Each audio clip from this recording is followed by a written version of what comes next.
Hi friends, നമുക്കൊന്ന് എളുപ്പത്തിലൊരു മുട്ടച്ചോറ് ഉണ്ടാക്കാം. അതിനായി ഒരു ചീനച്ചട്ടിയിലേക്ക് കുറച്ച് വെളിച്ചെണ്ണ ഒഴിച്ചതിന് ശേഷം ഉള്ളി ചെറുതായി അരിഞ്ഞത് അതിലേക്കിട്ടു. ഉള്ളി നല്ല ബ്രൗൺ കളറാവുന്നത് വരെ ഇളക്കുക. അതിലേക്ക് ഒരു തക്കാളി, കുറച്ച് ഇഞ്ചി വെളുത്തുള്ളി പേസ്റ്റ് ഇട്ട് നല്ലോണം വഴറ്റുക.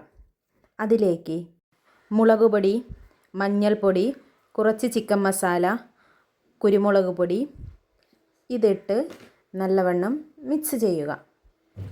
പച്ചമണം മാറുന്നവരെ നല്ലവണ്ണം വഴറ്റി കൊടുക്കുക. കുറച്ച് ഗരം മസാല ഇട്ട് ഇളക്കണം.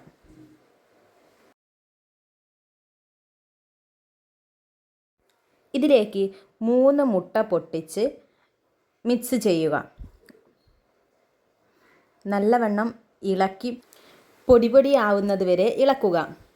അതിലേക്ക് നമുക്ക് ആവശ്യമുള്ള ചോറ് ഇതിലേക്ക് ഇടുക. നല്ലവണ്ണം ഇളക്കി മിക്സ് ആക്കുക.